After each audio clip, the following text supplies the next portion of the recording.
I was 17 years old, on my knees in the living room, clawing at my throat as my lungs seized shut. My rescue inhaler was 3 feet away in my little sister's hand. Lisa stood there, watching me gasp, watching my chest heave, watching my fingernails scrape against the carpet as I crawled toward her. Then she smiled. Gasp, loser. My parents sat on the couch behind her. My mother looked up from her magazine. My father didn't even pause the television. Nobody moved. I dragged myself across that floor, vision blurring, and found my backup inhaler in my bag. I saved my own life that day while my family watched like I was an inconvenience interrupting their evening. That was 19 years ago. I buried it. I moved away. I built a life where I could finally breathe. But last month I received a subpoena. And yesterday when the judge said, "Before we proceed, let's review the video evidence submitted by the defense." My sister's face went white. She started screaming. My mother collapsed against the bench. Have you ever waited 19 years for a single moment of truth? My name is Kimberly Jenkins. I'm 36 years old, and I run a medical device company in Portland, Oregon. A business I built from nothing, a life I created entirely on my own. My family doesn't know any of this. To them, I'm still the invisible daughter, the one who wasn't worth remembering. That moment in the courtroom, watching my sister's face drain of color, watching my mother slump against the bench that didn't happen by accident. It started 3 weeks earlier on an ordinary Tuesday evening when I opened an envelope that would unravel 19 years of carefully constructed lies. The return address said King County Superior Court. Inside was a subpoena requiring my testimony in the case of Lisa Jenkins Monroe versus Rachel Torres. My sister was suing someone for defamation. I didn't know Rachel Torres. I didn't know why Lisa's lawsuit would involve me. But I knew one thing, with absolute certainty, after 3 years of silence, after building an entire existence designed to keep my family at a distance, the law was now forcing me back into their orbit. I should have called a lawyer immediately. I should have found a way to be excused. Instead, I did something I hadn't done in years. I searched for information about my sister online. Rachel Torres had written a blog post about her experience at a Seattle marketing firm. Most of it detailed workplace bullying, exclusion from meetings, credit stolen. For her ideas, a campaign of whispers that eventually pushed her out. Standard corporate cruelty. But near the end, one paragraph stopped me cold. Lisa Jenkins has a pattern that goes back decades. Ask her own sister what happened when she couldn't breathe. Ask why her family spent 19 years making sure no one would believe her. I read those words 3 times. My hands were shaking by the second reading. How did this stranger know about the asthma attack? How did she know about the years of silence, the isolation, the way my own family had made me feel crazy for remembering things they insisted never happened? And that phrase, making sure no one would believe her, it suggested something I had always sensed but never been able to prove. That my family's treatment wasn't random neglect or simple favoritism. It was deliberate, coordinated, designed. I sat in my quiet apartment, memories, surfacing like bodies from deep water. My 16th birthday forgotten entirely, while Lisa's was celebrated with streamers and cake. I'd told myself it was an oversight, but now I remembered overhearing my mother on the phone that week telling my aunt not to call me. She's been difficult lately. We're not rewarding that behavior. I hadn't been difficult. I'd been studying for finals in my room, trying to stay out of everyone's way. My college acceptance letter, which arrived already opened and then vanished from the kitchen counter. I'd had to call the admissions office myself to confirm I'd been accepted. My mother claimed she knew nothing about it. My grandmother asking during one of our rare visits why I never called her anymore when I had called every single week. I later discovered my mother had been deleting voicemails telling Grandma Margaret that I was too busy or didn't want to talk. Not mistakes, not oversights, a pattern. I picked up my phone to call a lawyer to find some way out of testifying. Then I stopped. For 19 years, they had made sure I had no voice. They had convinced relatives I was troubled, told my grandmother I didn't care about her, erased every trace of evidence that I had ever tried to reach out. And now, for the first time, someone outside our family had noticed the pattern. Someone had kept track. I put down the phone. I opened my laptop and searched for a name I hadn't thought about in years. An old friend who might be able to help me recover something I thought was lost forever. I always believed I was simply unlucky, the daughter who was loved less. But that night, reading a stranger's words, I realized the truth was far worse. I wasn't forgotten. I was deliberately erased. And somewhere out there, someone had kept the proof. The name that came to mind that night was Erica Lawson. We had been friends in high school, though calling it friendship doesn't capture what we went through together. In 10th grade, Erica became the target of a group of popular girls who decided to destroy her. They spread rumors about things she had never done, turned her closest friends against her, and made every hallway feel like a gauntlet. By spring, Erica was barely eating. She told me years later that she had written a note and hidden it in her desk drawer just in case she decided to use it. I was nobody back then. No social standing, no influence. Nothing that would make my support valuable to anyone. But I sat with Erica at lunch when the cafeteria emptied around her. I walked her to class when the whispers got loud. I didn't have the power to stop what was happening, but I could make sure she wasn't alone in it. That spring, she put the note through a shredder. She told me I was the reason. Now Erica worked as a digital forensics specialist in Portland. She spent her days recovering deleted files, extracting data from damaged hard drives, finding the digital breadcrumbs people thought they had swept away. When I called her and explained what I was looking for, her response came without hesitation. She said she had been waiting 20 years to pay me back. She told me to bring everything I had. She said we would find what they buried. I brought the only item I had kept from my childhood home. A DVD in a paper sleeve labeled in Lisa's handwriting, Family Memories, 2006. Lisa had been obsessed with our father's new camcorder that year, recording everything from breakfast to birthday parties. I had taken the DVD when I moved out at 18, though I had never been able to watch it. Some part of me knew what was on it. Some part of me wasn't ready to see. Erica inserted the disc into her equipment and began extracting files. The video was there just as I remembered it, and worse than I had allowed myself to recall.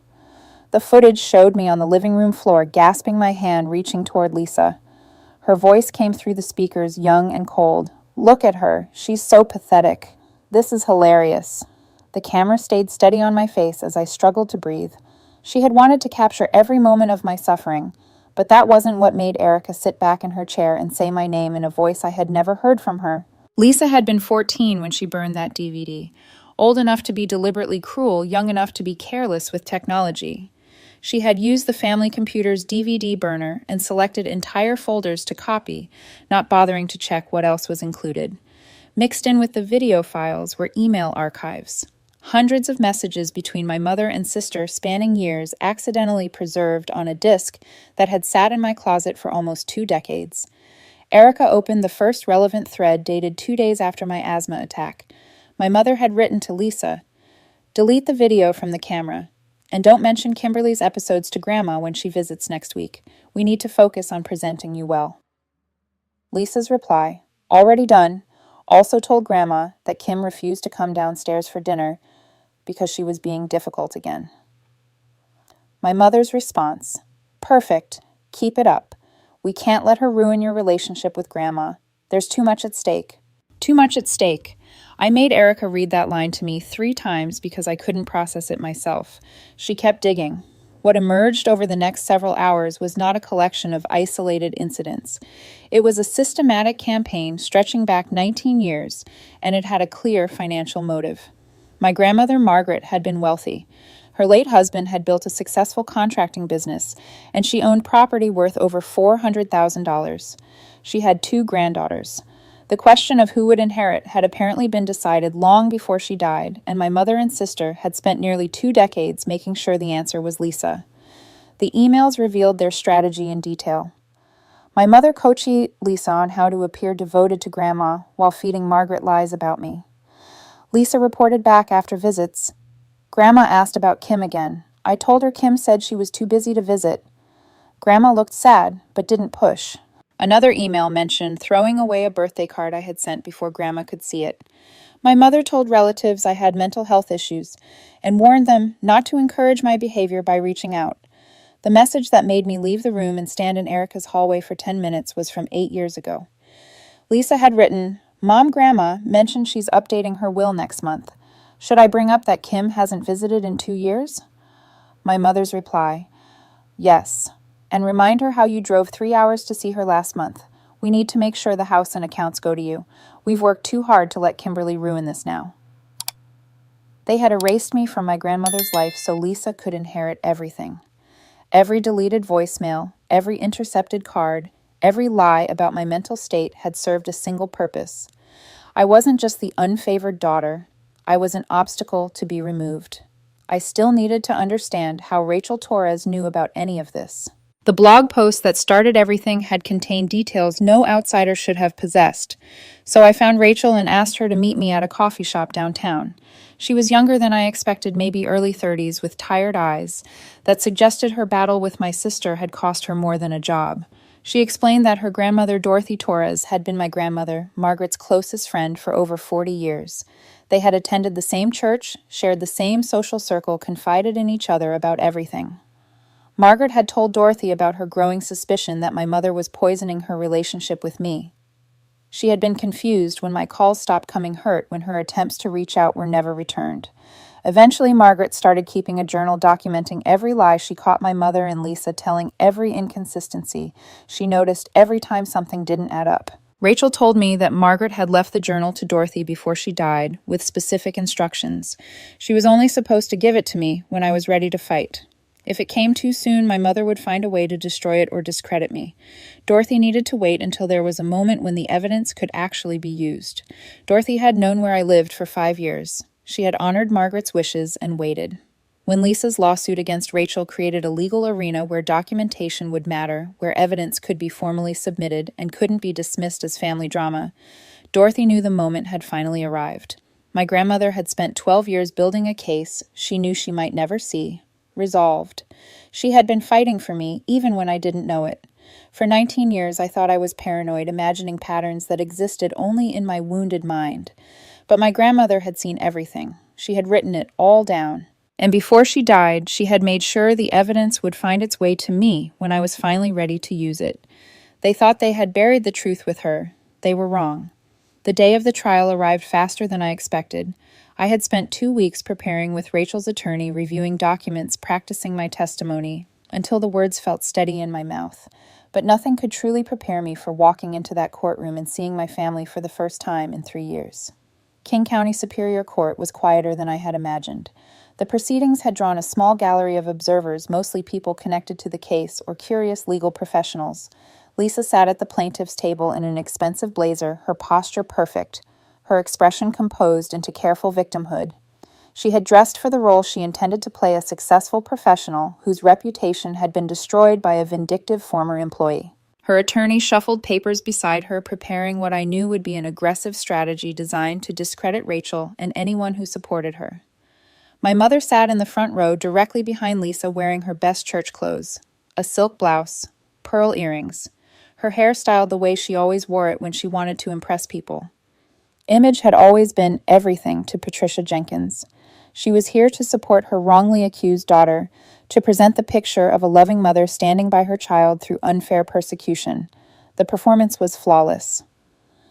When I entered the courtroom, Lisa's eyes found me immediately. Her expression shifted into something I recognized from 19 years of living under the same roof. Contempt. Dismissal. The same look she had given me while holding my inhaler just out of reach. Some reflexes never change, no matter how much time passes. My mother didn't acknowledge me at all. Her gaze moved through me, as if I weren't there, as if I were invisible. I suppose to her I always had been. Rachel's attorney caught my eye from the defense table. Margaret Webb was 62 years old, with gray hair pulled back in a practical bun, and reading glasses hanging from a chain around her neck. She specialized in cases involving psychological abuse, the kind of harm that doesn't leave visible bruises but destroys lives just the same. She gave me a small nod. The defense was ready. Everything we had found was organized, authenticated, prepared for presentation. Lisa had no idea what was coming. Judge Patricia Coleman called the proceedings to order. She was in her early 60s with a no-nonsense demeanor that suggested she had seen too many courtroom theatrics to be impressed by any of them.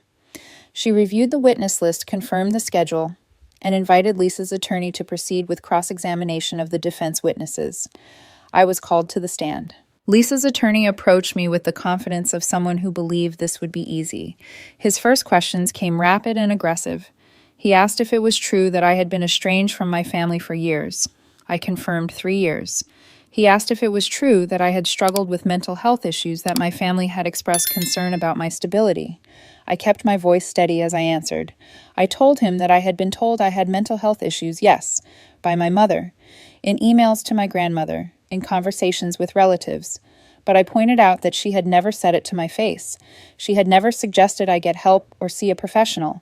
She had only said it to people who might otherwise have supported me. Attorney Webb rose from the defense table. She asked permission to submit Exhibit A, an archive of emails recovered from a family DVD dated 2006, authenticated by a certified digital forensics specialist. The judge granted permission. A screen displayed the emails for the courtroom to see. The messages scrolled slowly enough for everyone to read. My mother coaching Lisa on what to tell grandmother Margaret during her upcoming visit. Lisa reporting back on successful deceptions. Strategic discussions about ensuring I didn't ruin Lisa's relationship with Grandma. The phrase that had haunted me since Erica first found it glowed on the screen. We've worked too hard to let Kimberly ruin this now. Lisa's confident expression began to crack. My mother's face drained of color. For the first time in my life, I watched them realize they had lost control of the narrative. Attorney Webb submitted Exhibit B, the asthma attack video. The courtroom fell into absolute silence as the footage played. A teenage girl on a living room floor gasping for air, her hand reaching desperately toward her sister. Another girl standing over her, holding an inhaler just out of reach. Her voice young and cruel. Gasp, loser. Look at her. She's so pathetic. The sound of labored breathing filled the room. Parents visible on the couch in the background, motionless watching. The girl crawling across the carpet to save herself, while her family did nothing. Several people in the gallery looked away. Judge Coleman's expression tightened. I kept my eyes forward, refusing to watch the video again, focusing instead on the faces of the people who had been there that day and done nothing to help me. Attorney Webb submitted Exhibit C, my grandmother's journal. She explained the chain of custody clearly. The journal had been entrusted to Dorothy Torres Margaret's lifelong friend with explicit written instructions. Dorothy was present in the courtroom, prepared to verify the authenticity of both the journal and Margaret's handwriting. A certified handwriting analyst had provided a report confirming the entries were genuine. Selected passages appeared on the screen. An entry from 2014. Patricia called again. More lies about Kimberly. I know my granddaughter. She would never refuse to speak to me. An entry from 2016. Lisa visited today. So sweet to my face. But I noticed her checking my desk where I keep financial documents. Why would she need to see those? An entry from 2017. I called Kimberly's number directly today, bypassing Patricia. She answered. She had no idea I'd been trying to reach her. She thought I didn't want to talk to her. My own granddaughter thought I'd abandoned her. Patricia has been lying to both of us. An entry from 2019. I've decided. I'm updating my will. Whatever Patricia is planning, Kimberly will receive what she deserves. I'm leaving this journal to Dorothy. She'll know when to use it. Lisa jumped to her feet.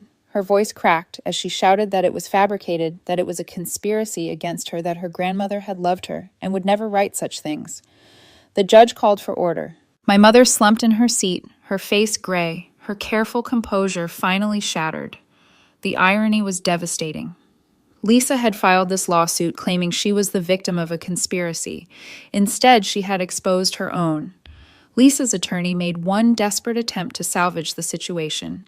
He pointed at me and declared that I was clearly motivated by jealousy of my client's success, that I was a nobody trying to destroy my successful sister. Attorney Webb asked permission to submit Exhibit D, my professional background.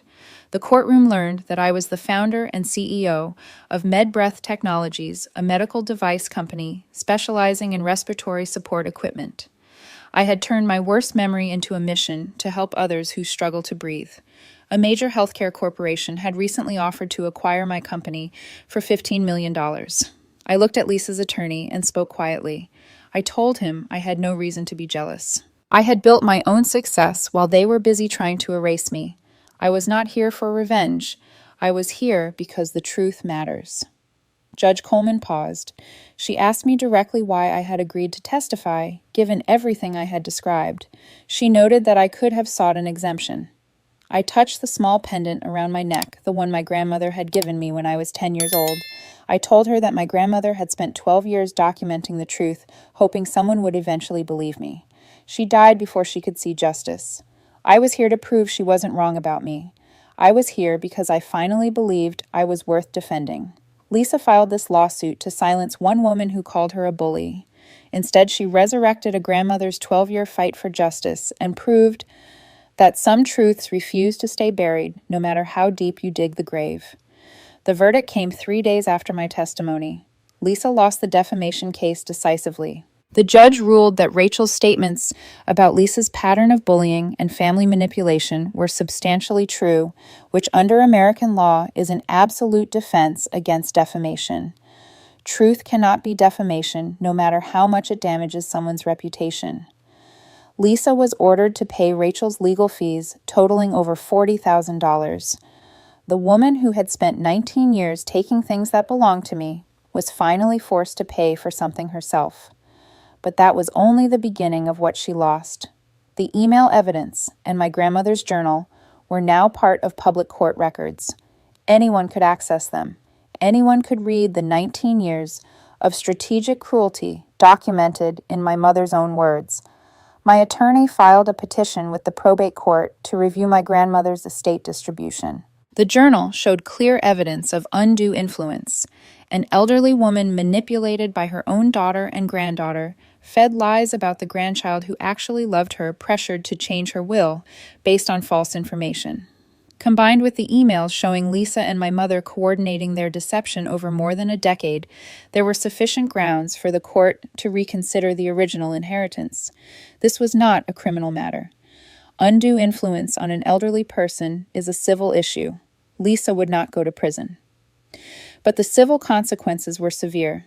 The estate review found sufficient evidence of manipulation, and the court ordered a redistribution. Lisa was required to return a portion of the inheritance she had received, money she had already spent on her house, on her car, on the lifestyle she had built from my grandmother's estate. Those assets were now subject to legal claims. The fortune she had schemed 19 years to obtain was being clawed back piece by piece. Meanwhile, the video went viral.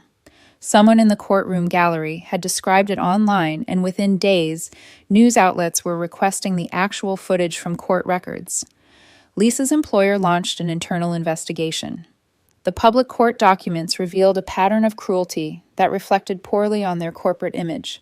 A marketing director who had been filmed mocking her sister during a medical emergency, who had participated in a decades-long scheme to manipulate an elderly relative, was not someone they wanted representing their brand. Within 2 weeks, Lisa was terminated. The official reason was conduct unbecoming of a company representative. The real reason was that her face had become associated with a video that made people sick to watch. Her husband filed for divorce shortly after. He had married what he believed was the perfect woman from a close, loving family. He had believed Lisa's stories about her troubled sister, her difficult family dynamics, the estranged relative who had mental health issues and couldn't be trusted. Now he had seen the emails where his wife strategized about manipulating her own grandmother. He had watched the video of her smiling while her sister gasped for air. He told mutual friends that he didn't know who he had married. The woman he thought he loved had never existed. Lisa lost the money she had schemed 19 years to obtain. She lost the job she had used to bully others. She lost the marriage she had built on a foundation of lies. Everything she had worked for, everything she had stolen from me, crumbled in a matter of weeks. My mother's downfall was different, but equally complete. The Sunday after the story broke in local news, Patricia Jenkins attended her church as usual. She had gone to that church for 35 years. She had served on the Women's Ministry Committee, organized charity events, built a reputation as a devoted mother and pillar of the community. Her entire identity was wrapped up in how others perceived her. The whispers started before she reached her pew. Someone had shared excerpts from the emails and journal in the church women's group chat. The same women who had praised her perfect family for decades were now reading her own words about how hard she had worked to ensure Kimberly didn't ruin things. They had seen the video of her sitting motionless while her daughter couldn't breathe. They were asking each other how someone could do that to their own child. By Wednesday, the pastor visited my mother at home. He was uncomfortable, apologetic, but firm. Given the circumstances, he thought it would be best if she stepped back from her leadership roles until things settled down. The congregation was unsettled. That was the word he used. Unsettled. Her friends stopped calling. The women who had praised her perfect family now looked at her with something between pity and disgust. The invitations to lunch, to book club, to volunteer events stopped coming. For Patricia Jenkins, who had sacrificed her daughter's well-being to maintain an image of perfection, this was the ultimate punishment. Not legal consequences, not financial loss. The destruction of the reputation she had valued above her own child. She spent her days alone in a house full of photos of the family she had destroyed. 3 weeks after the trial, she appeared at my apartment uninvited. I opened my door to find her standing in the hallway looking older than her 61 years. Her gray roots were showing. She wore no makeup. Her clothes were wrinkled in a way I had never seen from a woman who had always been immaculate. She had been crying. Her voice cracked as she spoke. She asked how I could do this to my own family after everything they had done for me. I stood in my doorway and blocked her entry. I told her she meant everything they had done to me. I told her I had read the emails, every single one. She had not just ignored me. She had spent 19 years systematically convincing everyone I was worthless so Lisa could inherit from Grandma. She had deleted my voicemails. She had thrown away my birthday cards. She had told people I was mentally ill. She tried another approach, tears flowing freely now. She claimed she had been protecting me. She said I had always been so sensitive, so difficult. Lisa was stronger. Lisa could handle Grandma's expectations. She was just trying to do what was best for everyone. I interrupted her. I told her she had been protecting her plan and she had almost succeeded. Grandma died thinking I didn't love her. She spent her last years confused and hurt, wondering why her granddaughter had abandoned her. Because my mother made sure my calls never reached her. Because my mother told her I didn't care. Her voice broke completely. She begged me to come home. She said we could fix this, be a family again. She reminded me she was my mother. I opened the door wider, but only to make room for her to leave. I told her she didn't lose me in that courtroom. She lost me 19 years ago. The day she decided I was worth sacrificing for Lisa's benefit. The only difference now was that everyone knew what she had done. She reached for me, desperate, saying my name. I said goodbye and closed the door. I didn't cry. I felt nothing but exhausted relief. The relief of finally, after 19 years, saying no. A month later, a handwritten letter arrived from Lisa. 6 pages of dense script filled with explanations and justifications. Childhood memories she tried to spin into evidence of sisterly love. Claims that Mom made her do it. Reminders that she was just a child when it started. Complaints about the pressure she had been under to be perfect. A catalog of everything she had lost: her job, her husband, her reputation. A question that revealed everything about who she still was. Haven't I suffered enough? I read all of it. I noticed what was missing. Any acknowledgement that what she did was wrong. Any understanding of the damage she had caused. Any genuine remorse. This was not an apology. It was a negotiation. Lisa was looking for a way to rebuild her reputation through my public forgiveness. A redemption story for the media. She wanted to use me one more time. I wrote back on a single sheet of paper.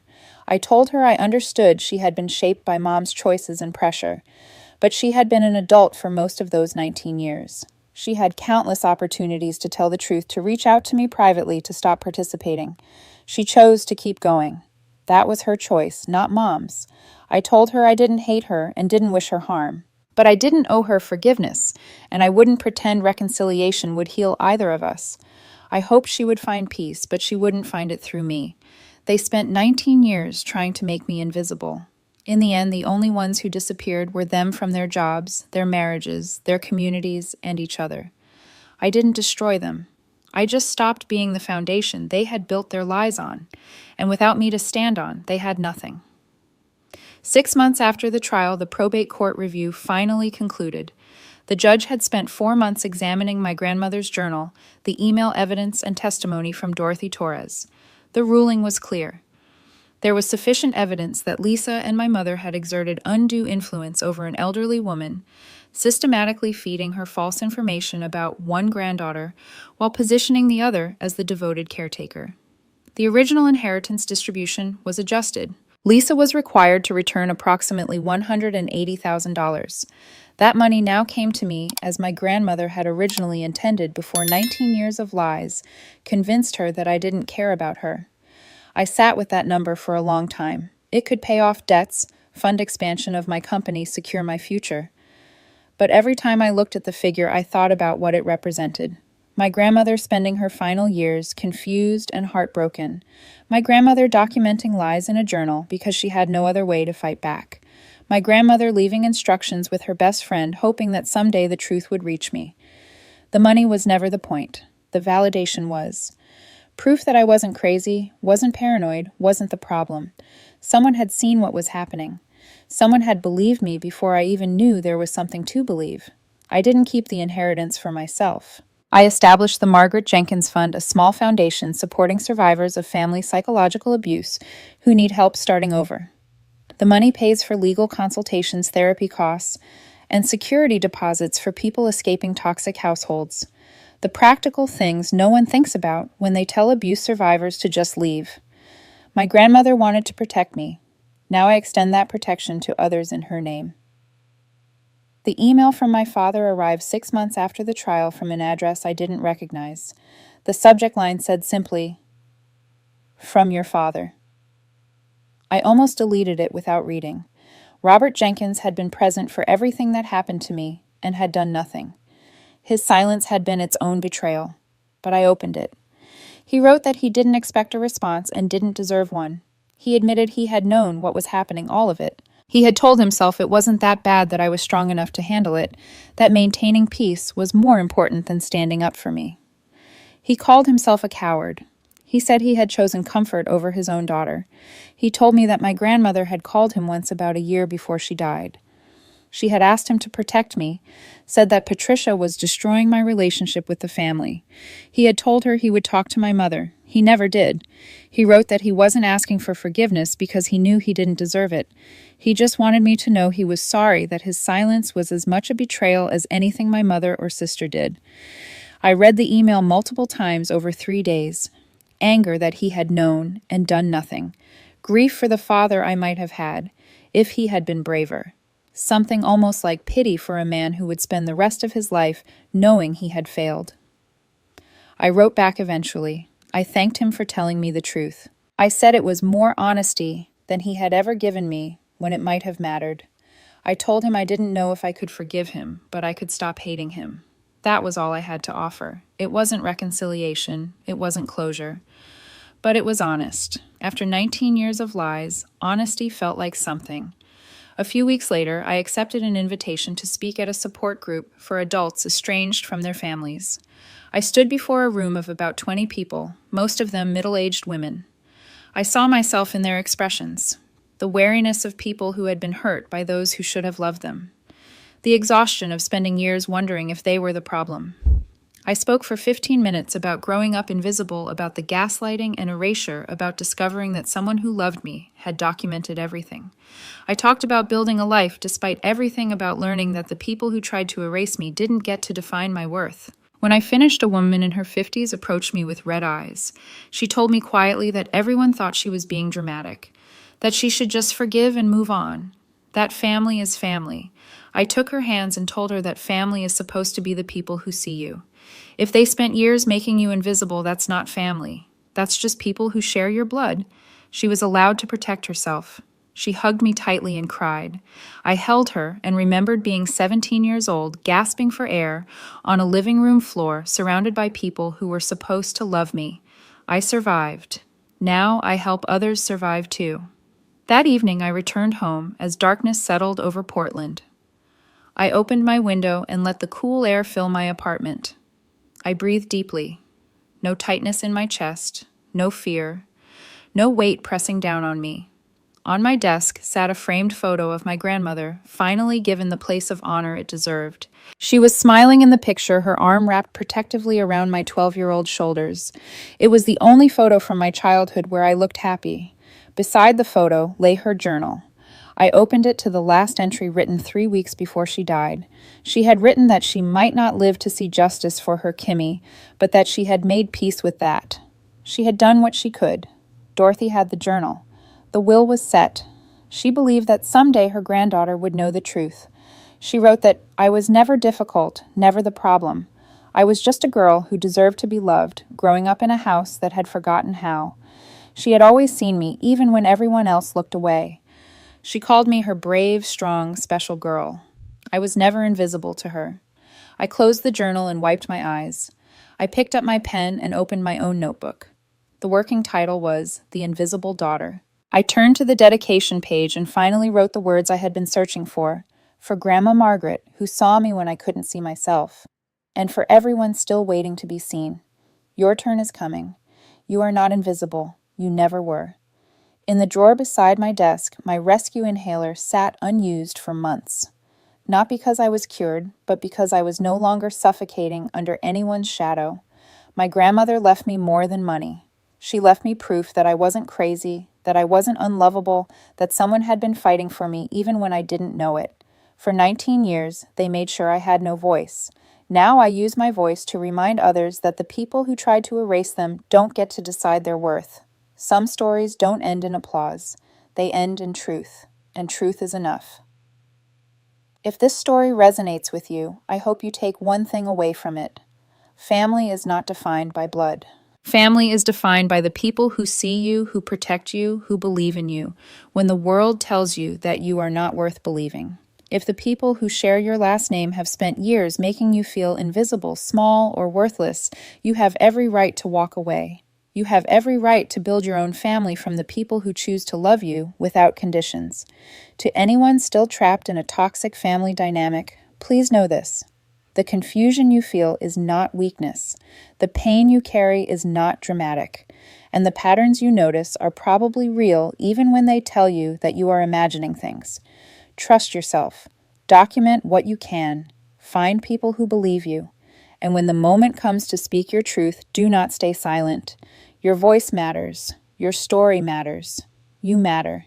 If this story touched your heart, please subscribe to our channel and turn on notifications so you never miss another video. I would love to hear your thoughts in the comments below. Have you ever experienced something similar with your own family? How did you find the strength to move forward? Share your story. You never know who might need to hear it today.